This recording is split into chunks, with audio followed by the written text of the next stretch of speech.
we might be walking everybody.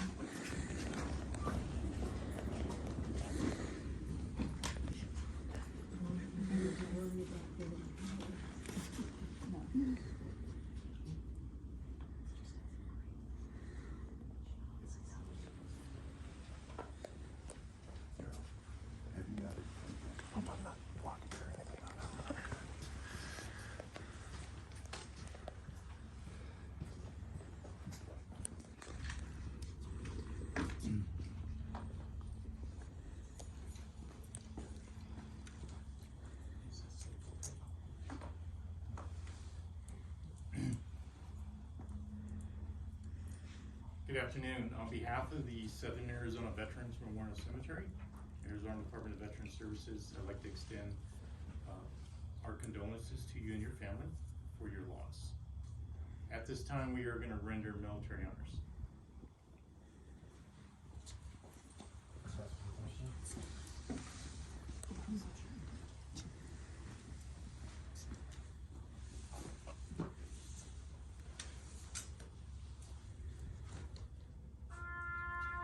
Please rise.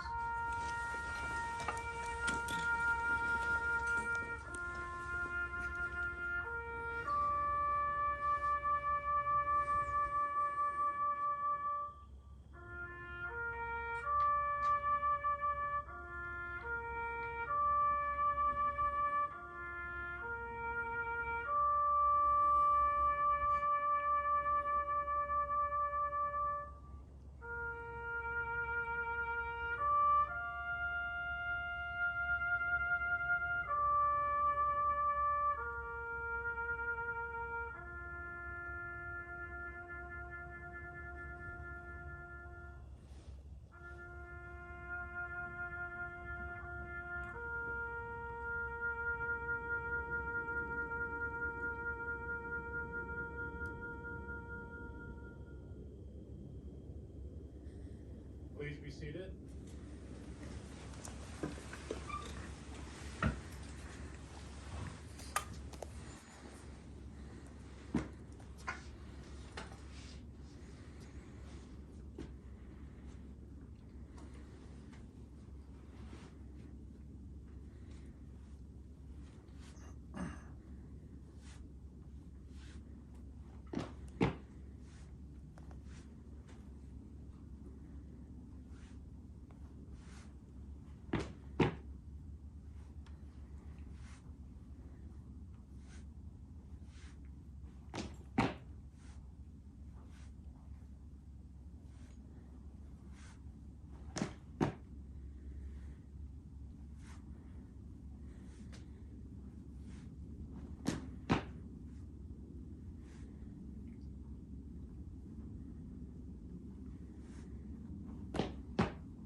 Ma'am, on behalf of the President of the United States Army, and a grateful nation, please accept this flag as a symbol of our appreciation for your husband's honorable and faithful service.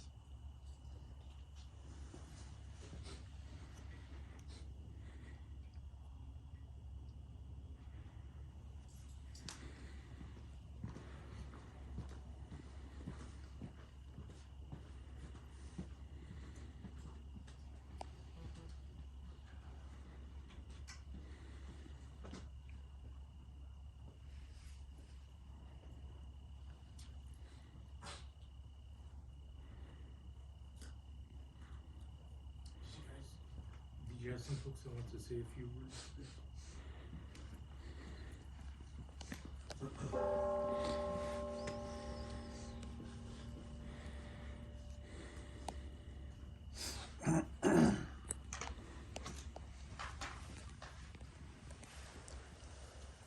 My father reflected that he had all the advantages of living a Tom Sawyer life in rural Arkansas.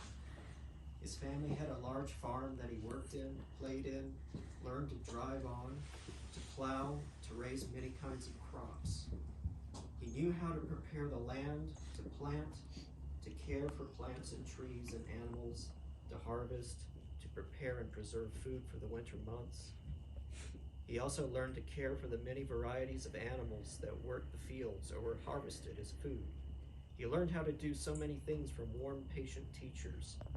How fitting that in turn he should repay them by devoting his life to teaching others.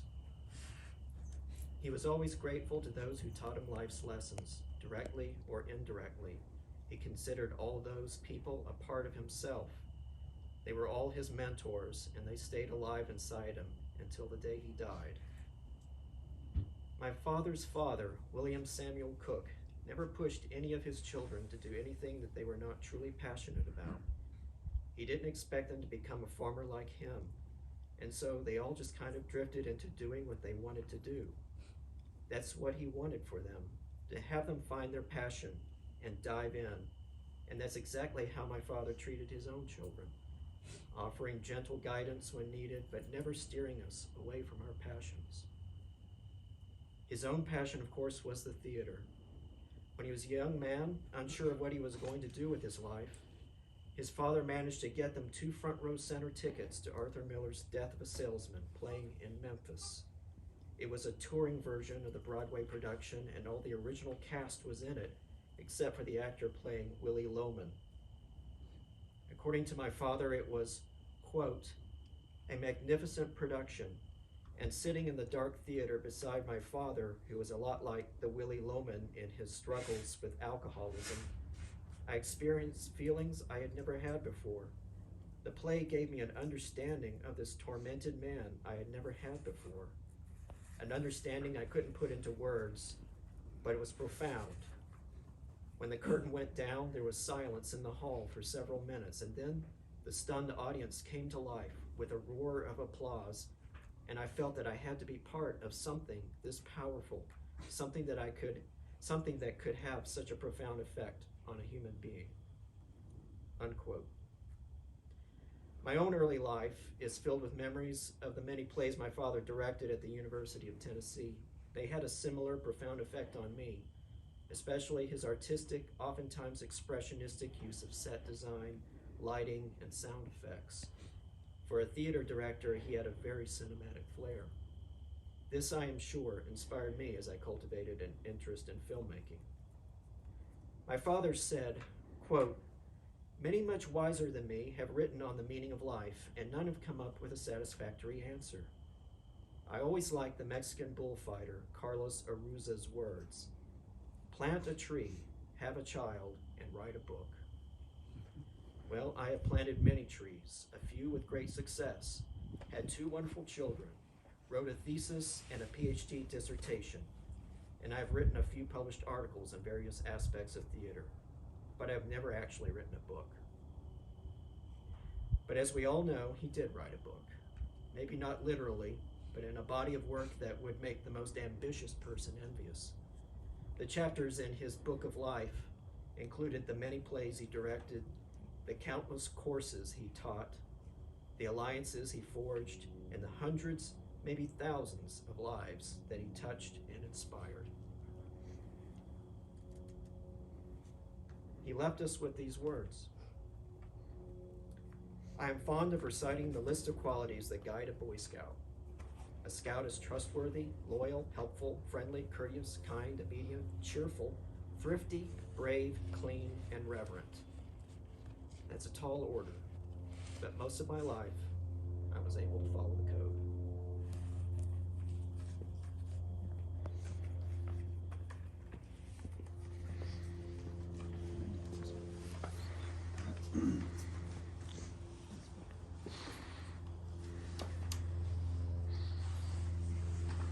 I'm Tom's younger brother, 9 years difference between us, and I'm here representing the other siblings in our family. There were 5 of us: Sam Cooke, John Cooke, and Kay. And they are, because of health reasons and distances, can't be with us today. But they are at this very moment, wherever they are on this good earth, thinking of you, Martha, and Stacy, and Bill. I want to address one thing immediately to Stacy and Martha and Bill. Tom loved you, all 3, with all his heart. And Stacy and Bill, he not only loved you too, he admired you greatly in different ways, but equally. And Martha, what a privilege it must have been for you to have lived with Tom all these years and shared his journey and your journey together. It's truly something we don't see very often, and that's really special. Now, Tom would appreciate the fact that this next thing I'm going to read will come off the smartphone, if you know Tom. So I'm going to call this up, and I'd like to read this to you.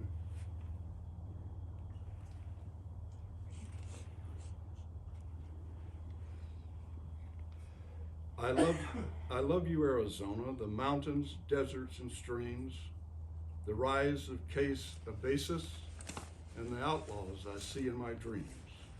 I love you, Arizona, superstitions and all.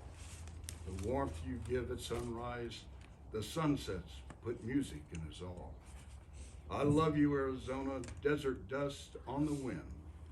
The sage and cactus are blooming, and the smell of the rain on your skin. Oh, I love you, Arizona.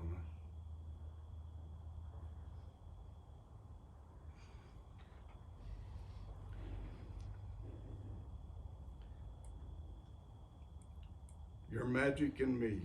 I love you, Arizona. Your lifeblood for me. Anyone who knew Tom knew how much he loved Arizona.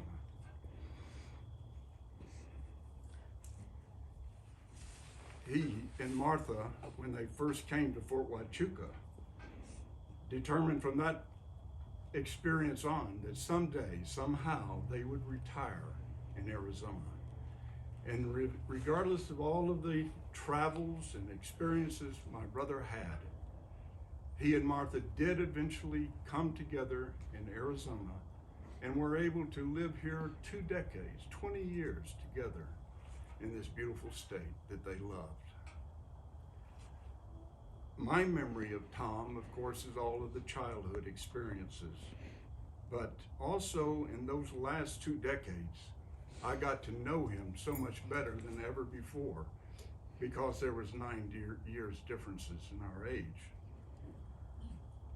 We would sit up late at night when he came to my house to spend the night, and that was often, talking about world history, civilizations, past and present, the theater arts, of course, his primary love of all the arts, but he could talk art history with me, which is my background.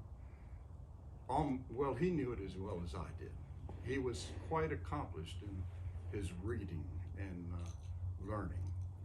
And as you know, he loved new technologies and was always anxious to learn things right up to the last day of his life. He was a curious person, always seeking to learn new things.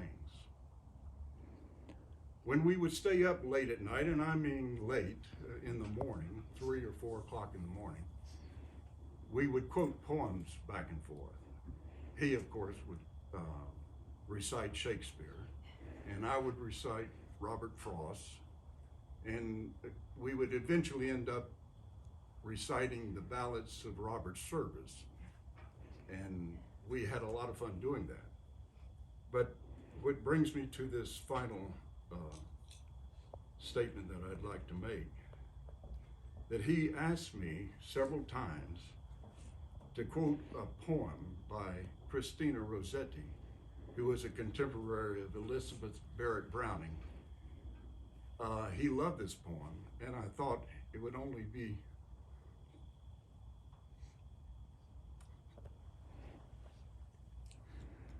appropriate to share it with all of you. I thought with the passage of time, I would have been more emotionally stable, so forgive me. When I am gone, my dearest, sing no sad songs for me. Plant thou no roses at my head, nor shady cypress tree. Be the green grass above me with showers and dewdrop wet. And if thou wilt remember, and if thou wilt forget. I shall not see the shadows, I shall not feel the rain. I shall not hear the nightingale singing on as if in pain, but dreaming through the twilight that doth not rise or set. Happily I may remember, and happily forget.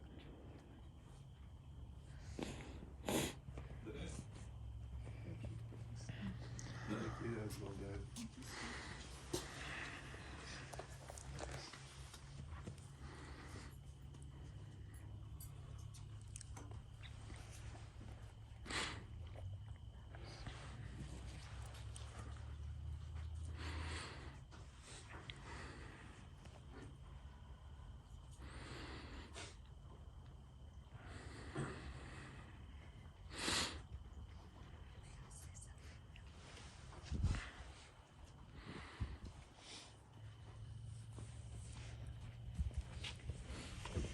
I met Tom in 1989 in the fall when I got a job at a school where Martha taught 4th grade. So I knew him for 33 years. And in 33 years, we had the most delicious conversations with one another. In July of this past summer, I shared a New York Times story with Tom via email or message about a photojournalist who used classic literature to support and sustain herself as she covered the news and pictures and scenes in war zones around the world. Because I knew Tom would understand that. He wrote back to me, "Thanks. I especially like the Auden selection in the article." I'll read the stanza Tom shared with me. W.H. Auden, September 1, 1939.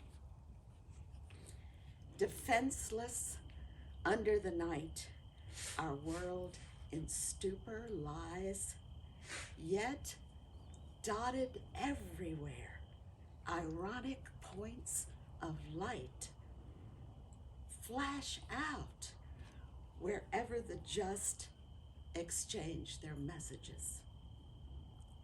May I, composed like them, of eros and of dust, beleaguered by the same negation and despair, show an affirming flame.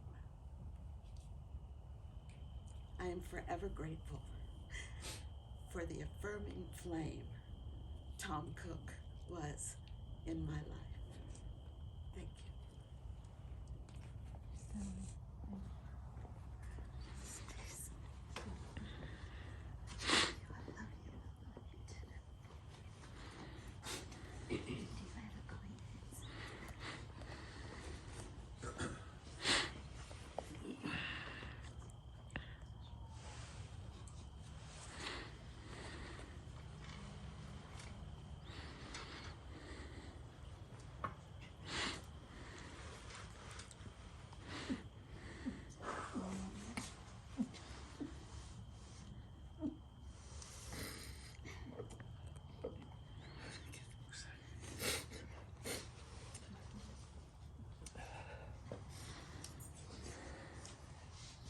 Excuse me.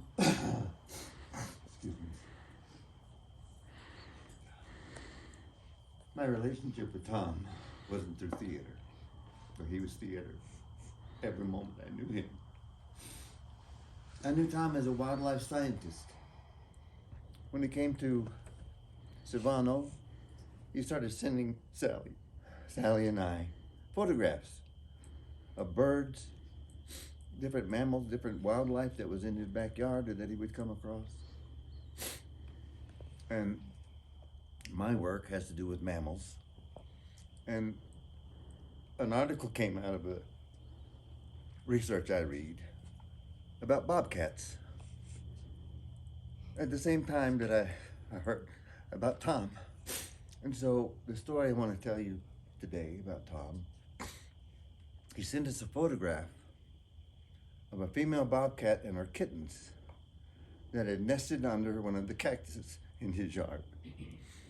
And that surprised me, and I looked it up and found out that in Arizona and the Southwest, bobcats are starting to hybridize with house cats. And so he had one of the first examples that I'd ever come across of domestic animals and wild animals hybridizing.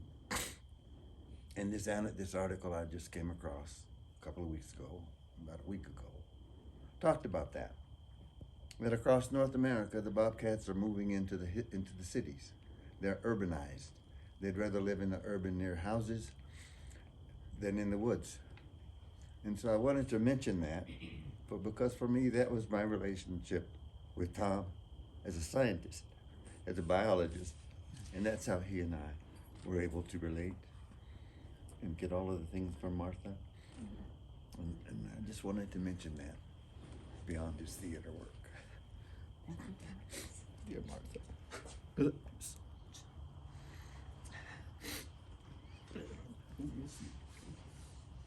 Thank you.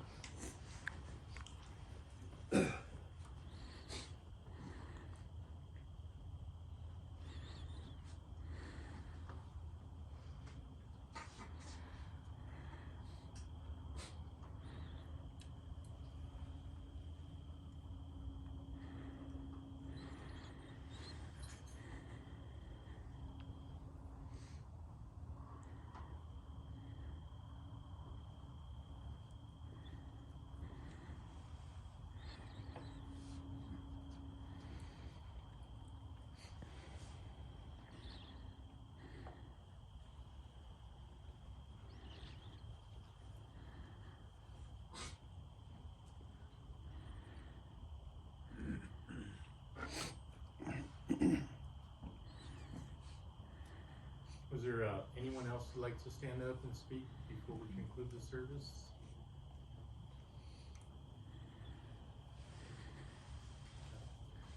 So on behalf of the, yes, sir?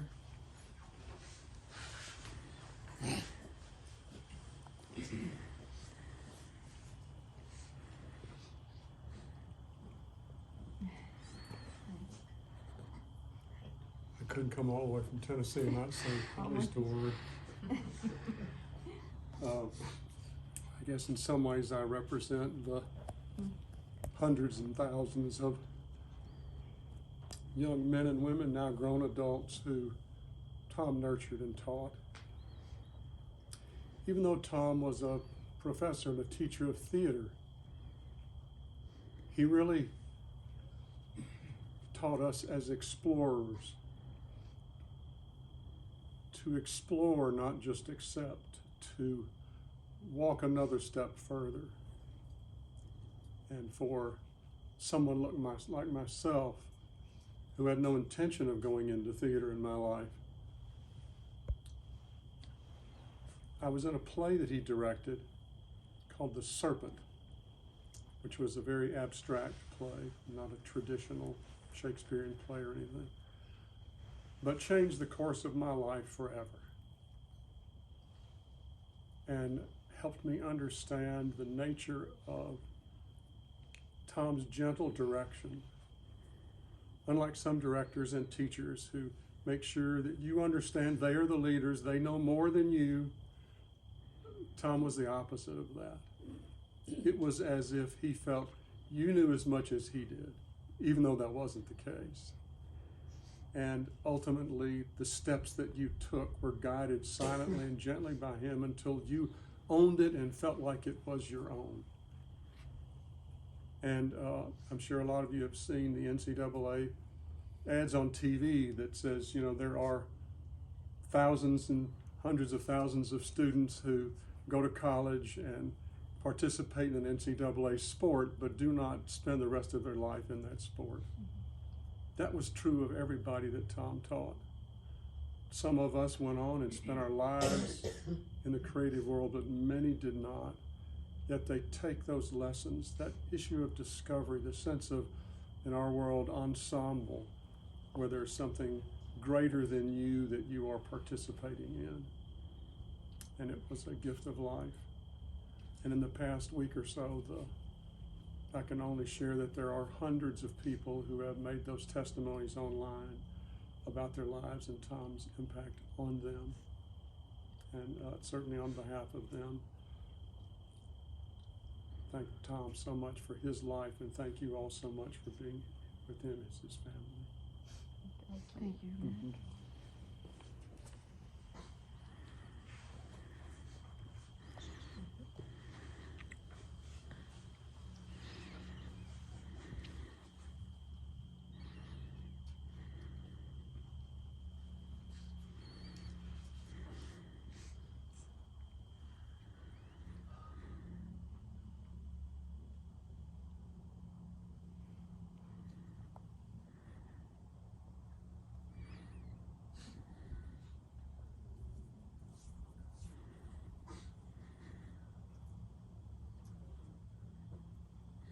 So on behalf of the Southern Arizona Veterans Memorial Cemetery, I'd like to thank you all for coming out. At this time, we are going to take him to his final resting place. And there we continue on with his legacy. We will order his marker, let you know when it comes in. It should take about 30 days. And did you have any questions of me? Okay. Thanks again for all coming out. Those who would like to go to the gravesite will be down by wall 11. You're more than welcome to go out there. Thank you. Are you guys taking the flowers with you? Yeah, we'd like to take them down.